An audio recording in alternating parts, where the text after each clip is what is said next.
Hello, everybody, and welcome back to the Real Estate Rundown.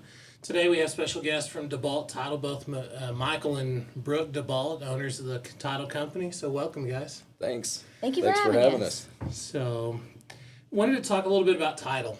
Everybody, that buys and sells real estate, they hear about title. What is it? Who is it that pays for it? What is it? What does it do for me? Do I even need it? So there's a lot of these questions, there's misconceptions about what it is, and really, what does it do for me? It's more than just a title company. It's more than a name on a contract. There's a lot behind it. So I want to kind of dive into a lot of those things, but before we do that, I'd really like to kind of hear the story behind DeBault Title and the starting of it and what you guys do today. I mean, I know you're always on social media. You're posting about new things. You're posting about this most recent event was Christmas in July, things like that. So let's talk a little bit about DeBault Title, how it got here, and the heart behind it. Sure. I've been in the title business for 30 plus years. And before DeBault Title, I was big corporate title companies, big brands, and I managed a couple of different brands there. But I actually started in title or at a title company straight out of high school as a runner. So I was the guy that drove everything everywhere, delivered the checks, went and picked paperwork up. This was back before everything was emailed or wired or whatever. So I was the guy driving around the little truck around, just delivering everywhere. So I did that for a couple of years, and then I moved into what's called the title plant, and that's where all the research is done. That's the job I want. Yeah, it takes a really special nerd to like that kind of thing, and that's me. So I always got a kick out of doing the research and tracking things and finding things and searching historical records and things like that. And so I did that for a little over 5 years. No, actually 7 years. For a very short amount of time, I had my real estate license. I was still working in the title plant part-time, but it didn't take me very long at all to figure out real estate is hard. It's very hard. It is. Hard to make a living. So luckily I had that part-time job, but then in 2000, my manager, who was Linda Littlejohn at that time, called me into her office and asked me if I wanted to give it a shot being an escrow officer. Sure. And so at the time, again, I was trying to sell real estate, trying to make a living. My son was born that year. And I said, yes, I will take that job. Sure. I'll take that steady paycheck. So from there on, I was an escrow officer, just grew with the company, went into management, started taking over. And then right before COVID and right when COVID hit, I took over as manager of 2 different title brands here in Amarillo. And so did that for a few years. And it just got to the point where I was figuring out that the big corporate lifestyle mentality was not a good fit for me. And you can ask Brooke. It was taking a toll on me having to deal with the big corporate mentality and culture. Home life is a lot different. It was affecting our home life. Yes, and so that's where the idea of DeBault Title was born. I was very, very successful. Don't get me wrong. I love the people that we worked with locally. Just the upper management, corporate stuff. I didn't blend well with that. So it's always a stretching line. It is. I can kind of relate in a lot of the ways with the corporate in my previous career.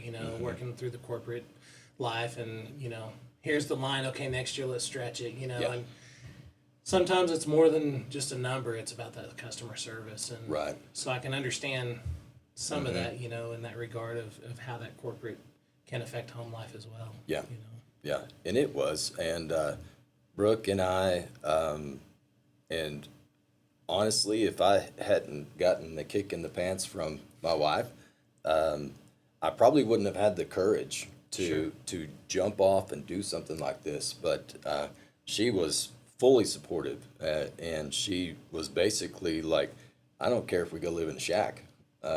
as long as we make it through this and we can do this and you think you can do this, then I support you. Sure. And so that's, again, where the idea was born. And without her support, it wouldn't have happened. Sure. So again, that's how DeBault Title was born.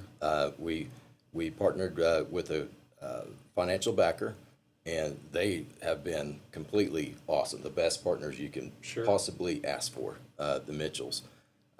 So we just jumped in with both feet, and it's a kind of a funny story where I was just in the process of applying to even see if I would be approved to be an agent at all. I wasn't sure that I was going to be approved or not. But you have to buy bonds and insurance and everything to be licensed. And through that process, somehow, I guess, big corporate, they caught wind that I was even looking into it. Right. And so that I was literally fired before I even was approved. And so that was some scary times. Right. So luckily, I was approved within a week or two after that happened. Sure. And I get it. I understand their mentality with corporate, and I understand why they did it. But it was a little scary there for a minute, not even knowing that if I was going to be approved or not. But anyway, I was approved, and we started August of 23. So next month will be our 2 years. Holy cow! So there's a lot of God in the details in that thing for sure. Oh, yeah, taking those rough rides for a moment and He was more worried than me. Well, I started to say, I mean, so you're the face of the business. I mean, everybody knows Michael DeBault, but is it safe to say Brooke's really the boss? Oh, Of course. absolutely. I can relate to that too. Yeah, absolutely. Any husband knows that the wife is really the one leading the way. I'm just kidding. Exactly. So, DeBault Title's here. It's born. It's in the public's eye. Everybody knows about it now.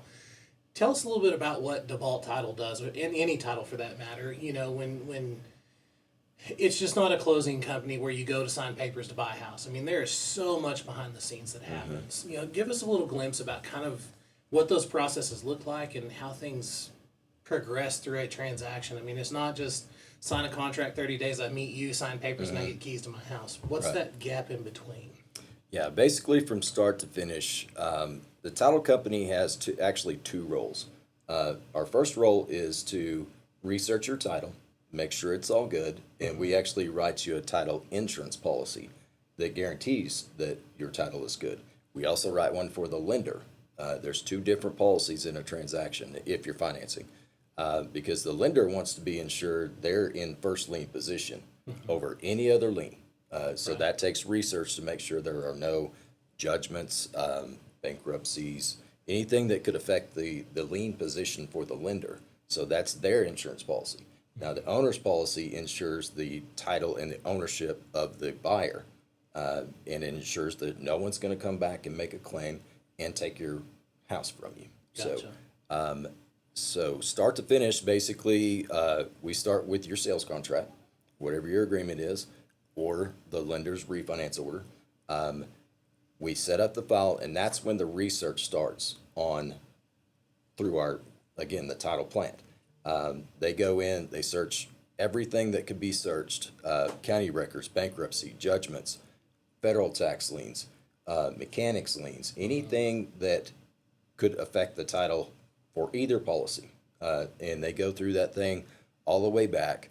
The minimum standard in Texas for a title plant to be established as a title plant, you have to have a minimum of 30 years of records. So we have to go back a minimum of 30 years. Our plants go back further than that. Sure. But if you can't find a good point in title after 30 years, you just have to keep going. And if you don't have those records in your title plan, then you're going to the county clerk's office and doing a stand-up, and there's huge track books that you sit there and go through all the handwritten documents and everything, and they've digitized a lot of that, so thankfully that's a lot easier now. But that's basically, in a nutshell, the research that's gone into each file to make sure everything's clear. Once we determine everything is clear, we write what's called a title commitment. That says, okay, we're going to insure this person, this lender, and this legal description for these amounts. And then, so that's our commitment to you, that if you satisfy the few requirements that we have, we will issue you a title policy at closing. Okay, so once all that's done, we're ready to go on our end, then the lender starts, all the while the lender is doing their part on qualifying the borrowers. And so we send our commitment over to the lender, and they see that we're ready to go. So they finish up on their loan, finish the appraisal, finish their underwriting, and then everyone essentially kind of comes together as the title company. The title company is kind of the central hub between everyone, the buyers, the sellers, the realtors, the lenders, the inspectors. Everything kind of comes to a head at the title company. And that's the second function of the title company, is the closing services. So we prepare and balance with the lender the final closing statements on closing costs and down payments and everything, and all the money that needs to come in and out of the transaction. Payoffs, we prorate the taxes, we make sure all that's on the settlement statement, and then we balance that with the lender. Everyone comes together at the title company. We usually stagger the times because the buyers, they have a lot more to sign. Right. And so their closing takes a lot more time than a seller does. Sure. So we usually stagger the appointments. Everyone comes in, everyone signs. All the money comes in to the title company from the lender. The buyer brings their down payment. It all comes into the title company. We all sign. And then once it's all done, we send it out to the county to record, and we pay everybody that needs to be paid from the transaction.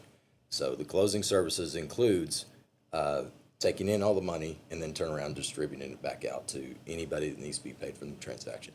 The realtors' commissions, the payoffs,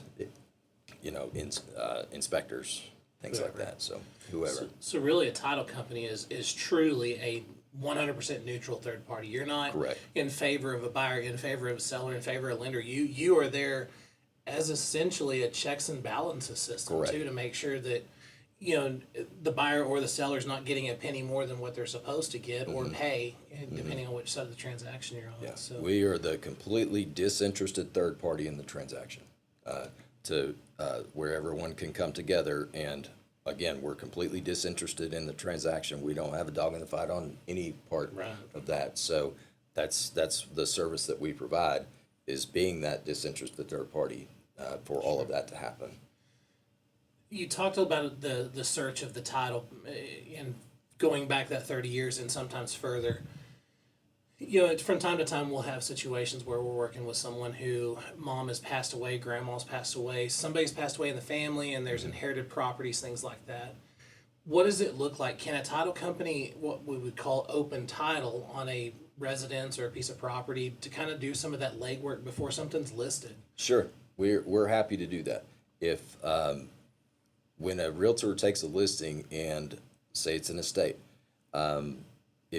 if the realtor and seller want us to go ahead and open the title, we'll go ahead and open a file, and we'll start the research then, so that we can start tackling anything that might come up. Sure. Even prior to it going under contract. So I don't mind doing that at all, to kind of do a pre-search type of deal for you. Is there any type of initial commitment when you do things like that, so that when that listing goes live, that commitment's with it, so people know that it is open? Or is that something that's not really done, but there is some search that is already started? I ask that just for folks who are listening, that are maybe going through this. Ways to help them kind of head off at the past, some of the things that are going to be challenges as they go through that. Or is that really even needed to have a commitment that early in the transaction? We really can't write a commitment without knowing the details of the actual transaction. Gotcha. But we can do the research and tell you what's there and what we need to tackle. Because a title commitment is actually a form of insurance. And so without the terms of the sales contract, we really can't put that into a title commitment. We could probably type up some sort of a report if you need something like that, but the actual commitment won't be issued until we have all the terms of the transaction. That makes sense. Yeah. And I think that may help the listeners, just to make Sure. sure that they're not asking for too much or maybe thinking they're getting something that they're not, helping to make sure that that's cleared out. So we kind of touched on title insurance, that policy's there. What are some examples where a policy would be needed? Like, I don't need title policy, I don't need insurance, but that's not right. I mean, obviously lenders are going to require it. Right. But if I'm even a cash buyer, why would I want one? What does it protect me as a buyer? As a buyer, it's going to protect you from anyone, not only from your seller. Say your seller believes they have good title and they, in good faith, transfer title to you. And that transaction could be fine with no ill intent at all. But who's to say an owner previous to that seller or previous to that one, or previous to that one, say there's a gap in the chain of title anywhere back in the past. I'll give you an example. Say grandmother, grandpa own the property. Grandfather passes away, whatever. And so you have grandmother and grandfather in title, but then all of a sudden only grandmother deeds it out. Well, you need to find out what happened to grandfather, because any and all heirs of grandfather could possibly have an interest in the property, and they maybe needed to sign off on that deed with grandmother. So that's where you start getting into descent and distribution for the state of Texas, whether there was a probate or not. If there was no probate, you got to make sure any and all heirs were included. Sure. And so, again, not to say that your seller has any ill intent to transfer what they bought, but if no title insurance has been obtained through the chain of title, there could be someone that comes back from one of grandfather's heirs. Anyone could come back and make a claim to your property, not just the guy that sold it to you. So your title insurance covers you all the way up to the day that your deed is recorded, and it covers you for everything in the past. So that's what the title insurance is covering you on the ownership. So divorce situations, people get divorced and somebody tries to sell the property out from under the ex-spouse, and maybe the ex-spouse was supposed to get equity. Right. If the title company doesn't research that, and you go through that, they may sell it out from under the ex, and then the ex is coming to you saying this property was sold and I was supposed to get $50,000 from it. So right. It's things like that. Those are the reasons you need a title policy. And I even suggest it between family members. Say a mother wants to transfer title to the son. Again, obviously there's no ill intent there between mother and son, but how do you know that back in the chain of title at some point something wasn't missing? You never know if somebody's going to come back at any point to make a claim. So if you have a title insurance policy, that's your insurance. And if someone does come back, that's when the title company steps in and the underwriter of the title company steps in and they defend that claim for you. So I've given a lot of talks to a lot of different groups, and the simplest way for me to put it is, say you buy a piece of property without a title company, you hand them a check, they hand you a deed, you go record it, and you move on down the road, and 3 weeks later, someone comes knocking on your door and says, my grandpa owned this, and I didn't get my share, I want my money. What would you do? The first thing you would do, most answers that I get is I'd call my attorney. Okay, what's that first phone call to your attorney going to cost you? Yeah. It's probably going to cost you the retainer. And again, I'm not dogging attorneys. We need attorneys. Attorneys help us through this legal process. But what would you do if you don't have any place to go? You call your attorney. So, and I'll give you an example: $100,000 sale. The title premium on $100,000 is $843. So you have $100,000 worth of coverage for one-time premium for $843. And if you had to make a phone call to your attorney, I can almost promise you that it's going to cost you more than $843 just for the first phone call. For sure. So that's the value of title insurance. The premiums are the premiums. No matter what title company you go through, in the state of Texas, they all charge the same amount because the state promulgates the fees. No title company can deviate from the amount of coverage and the premium charged. That's good. So a lot of people don't realize that. But the value of the title policy is such a small amount compared to what you could possibly spend if you have to defend a claim on your own. For sure. So, and a part of the contract, for those that haven't bought a house or thinking about it, that fee that Michael just mentioned, it's actually a negotiated fee. It doesn't mean a buyer has to pay that. It doesn't mean the seller has to pay it. It just means how is that negotiated, So, it could be a buyer expense and depending on the terms of the contract, or you can negotiate the seller pays that. So why would you not investigate to get one, especially if you can negotiate to be a cost to the seller instead of yourself and protect yourself? So completely negotiable item. Yeah, I think it would be crazy to avoid that for sure. For sure. Yeah. Your commitment to the title industry and all that, making sure that things are done right, is a huge thing, and it speaks volumes. On what you guys are posting on social media, that it's 100% give back to the community, and I think that heart, is something big, and I wish more companies, and I'm not dogging on any company. Everybody has their own ways, but I wish more companies could give back to the city. But you can definitely see the ones who do, and they do it big. Well, I'll tell you, that was in our discussions in deciding whether we were going to do this or not. That was a very big discussion of how we wanted our company to operate. Brooke and I talked about that, and that's been our mission from the start. We wanted to get more involved and give back to the community more than we ever have. Through the title company, we've built so many connections. We have the ability, if we have an event, we have the ability to draw people in. For sure. So why not? Why not try to use that opportunity to give back in some way, shape, or form? Absolutely. And again, next month will be 2 years, and we have really strived and made an effort to do something pretty much every single month that we've been open. We have some sort of a give back, whether we're hosting an event, donating, sponsoring a table, buying a table, doing something. Sure. And so far, I'm not going to knock on wood because I don't want the mic to pick it up.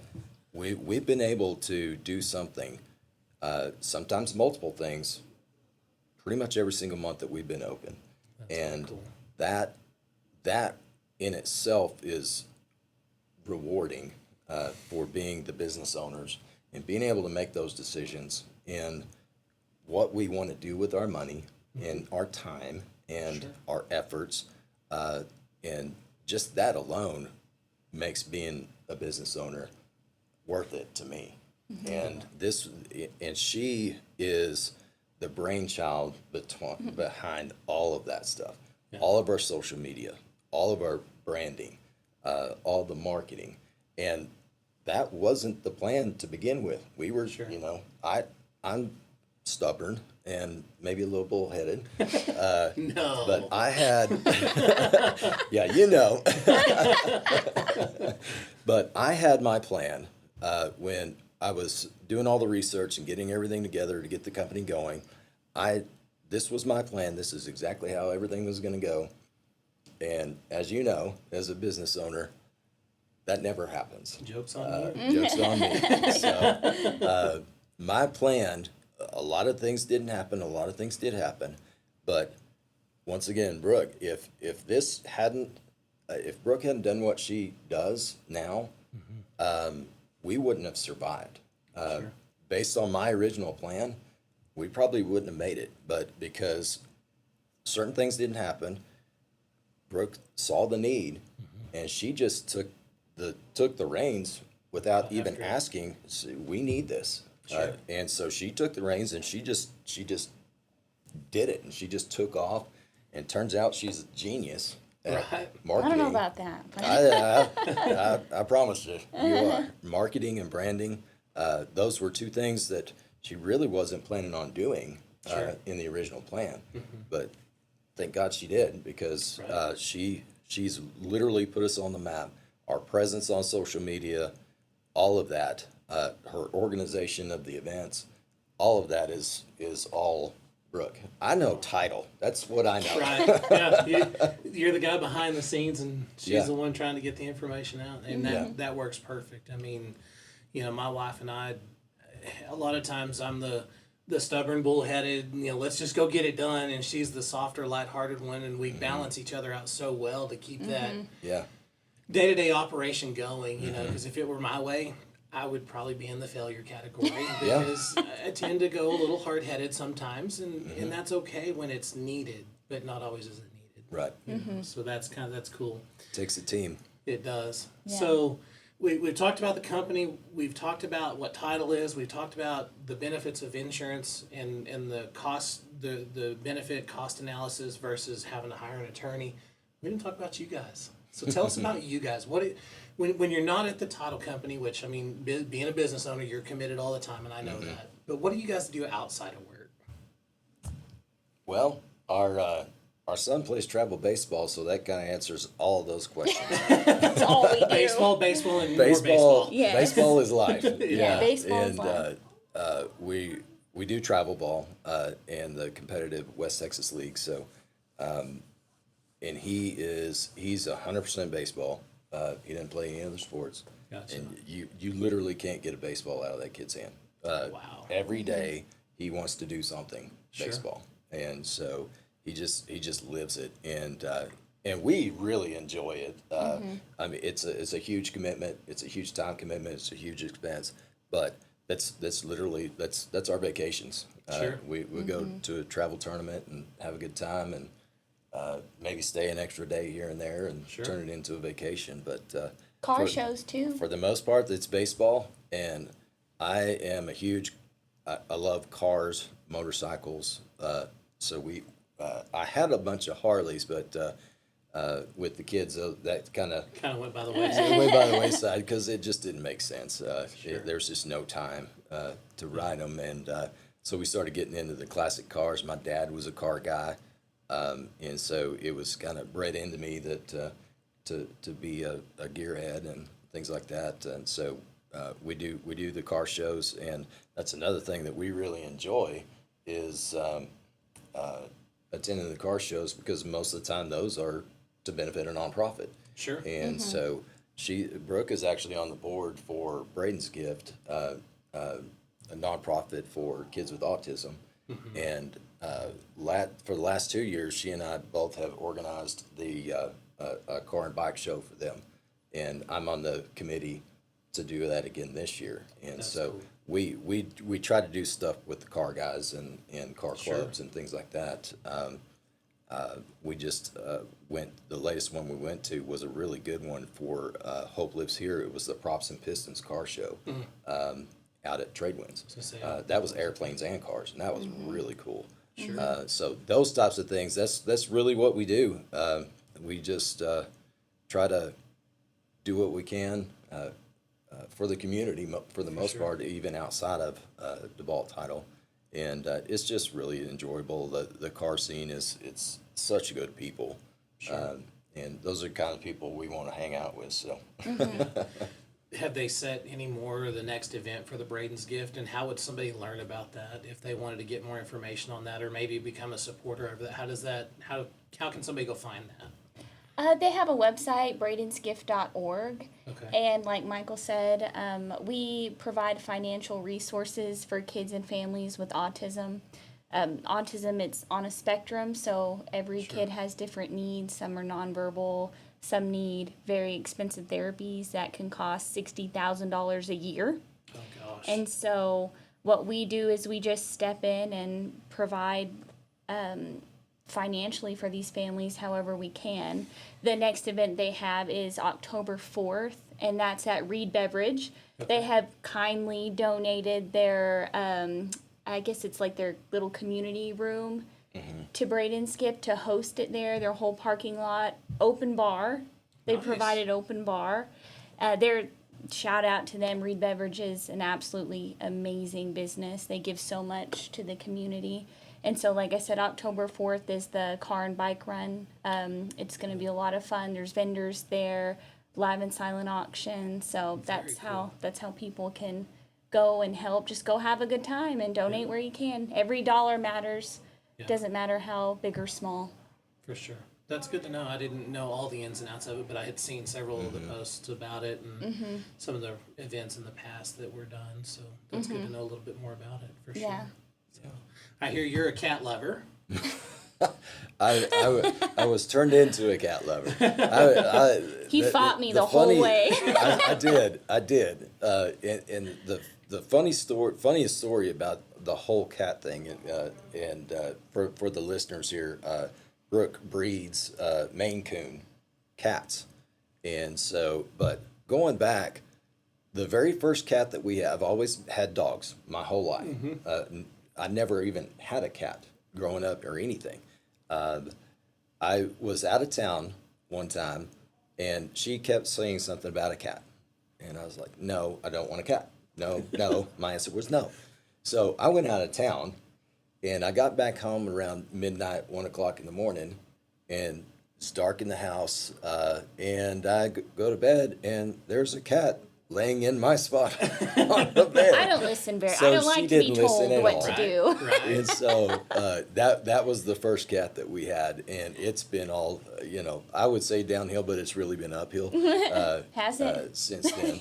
So she got into breeding these Maine Coon cats, and been really successful at it, actually. So, but I'd never seen one until I'd done some research, and I think the little hairs that stick off the points of their ears. I mean, they look cool as all get out. But so you've learned not to travel alone. Exactly. She has to go with you now. I can never go out of town again. I'll still get one if we're together. It's fine. I don't need him to be gone. It got to the point where she would talk to me about another Maine Coon, and I would, of course, say no and all of this. And it wasn't the last one. It wasn't actually the last few, but there was one that we were on a date night or something like that, and finishing up the date night, and it was a great night. And forgot about this. we were sitting in the Suburban. She said, "I need to tell you something," and I was like, "Oh, that doesn't sound good at all." That's never a good way to end a date night. She's like, I bought another cat, and we have to pick it up at the airport tomorrow morning." So, no, it doesn't matter what I think. It doesn't matter what I say. She just likes to try to include me, try to make me feel important. But in the end, it doesn't matter what I say. Yeah, absolutely. Happy wife, happy life. That's exactly. what they always say. Yeah.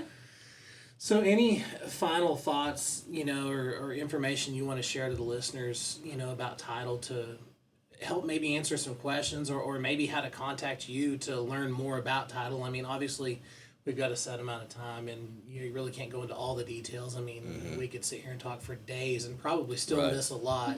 Yeah. But how can they contact you? Any final thoughts that you want to share? Well, first of all, I just, again, when we started the company, we wanted to do things a little differently. And I feel like we've done that. I feel like our culture that we've built is different than any other title company in town.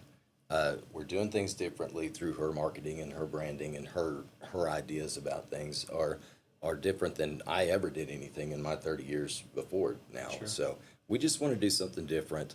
We want to be the place where you walk in our doors and you feel at ease and comfortable that you're being taken care of, and we're there for you to make it a successful transaction for you to enjoy the experience. And that's really our goal. And again, the culture that we built with the girls that work for us, again, I'm biased, but I think our culture is second to none. Our team is, they work together so well, and they blend, and it's just all come together. Like you said, it's a God thing. The people came that needed to come. People that didn't come didn't need to come, and it's all coming together. We've built the foundation, and we're growing. We're going to continue to grow, but that's the main goal. Is we want to help others. That's the whole idea behind DeBault Title, is helping others through your closing. Not only your closing, but we want to help the nonprofits, and we want to connect people. And so that's kind of our mindset.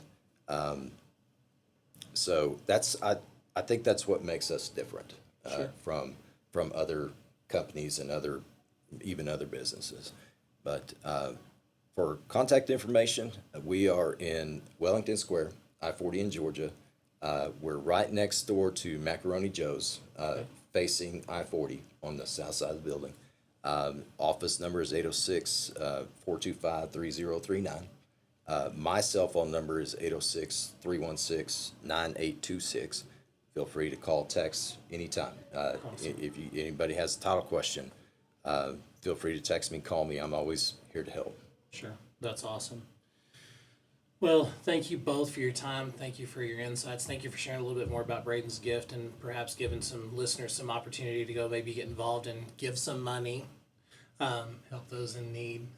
It's a great organization. Yeah, absolutely. And thank you guys for tuning in. I hope you enjoyed this episode, and stay tuned for what's next. We'll see you next time. And thank you too, Robert, for having us and getting us in front of your audience, because that's what it's all about. It's about networking and getting in front. And if there's anything we can do for you guys, just please let us know. Will do. Thank you. All right. Thanks, Robert. Thank you. Thank you, guys.